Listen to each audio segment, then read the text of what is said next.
You never really expect betrayal to come from your own blood. Sure, siblings fight. They scream, slam doors, and call each other names. But at the end of the day, you share the same childhood, the same parents, the same memories. You're supposed to be on the same team. So I guess that's what made her lie sting so deeply. I'm Daniel. He's 27 years old. I work as a systems engineer in Boston, live in a modest 2-bedroom apartment. And until recently, I thought I had a good handle on life. Calm job, stable income, quiet existence. But all it took was one Reddit post, just one, to flip my entire world upside down. Let me back up. I have a sister. Her name's Kira. She's 24. We used to be close. I mean really close. When our parents died in a car accident 6 years ago, it was just me and her. I was 21, barely an adult, but I stepped up. Dropped out of college, picked up 2 jobs, and raised her through the final years of high school. I didn't think twice. She was my little sister. What else was I supposed to do? We were each other's everything. She'd fall asleep on the couch watching anime, and I'd carry her to bed.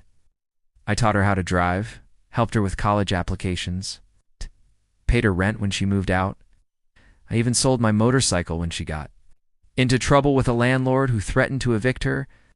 That bike was the last gift my dad gave me before he died. But she needed help, and that's all I saw. That's why when it happened, when she turned on me, it wasn't just betrayal. It was obliteration. It all started with a knock at my door. It was a Tuesday evening. I remember because I'd just finished debugging a nightmare of a server script and was in the middle of heating up leftover pizza. My phone buzzed.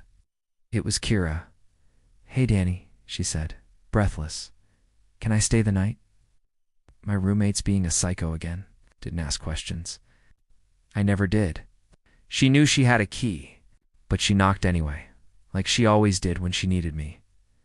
She looked off, pale, shaky.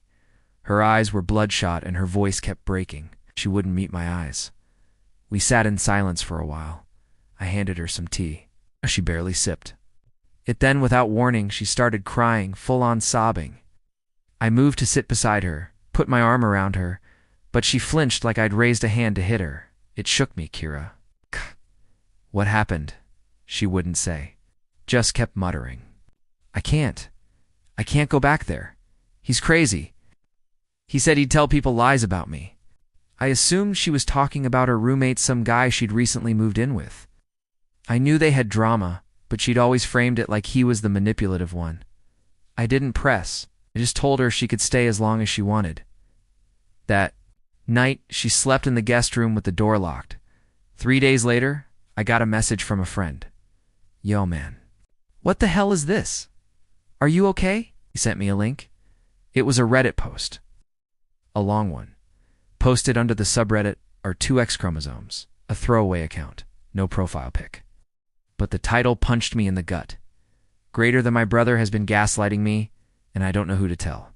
My stomach turned as I read the first few lines, and then the next, and the next.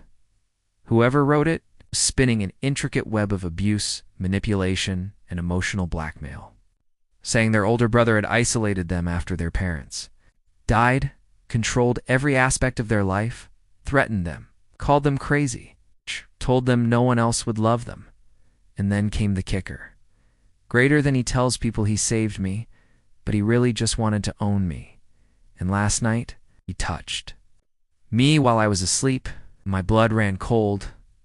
No. This couldn't be her.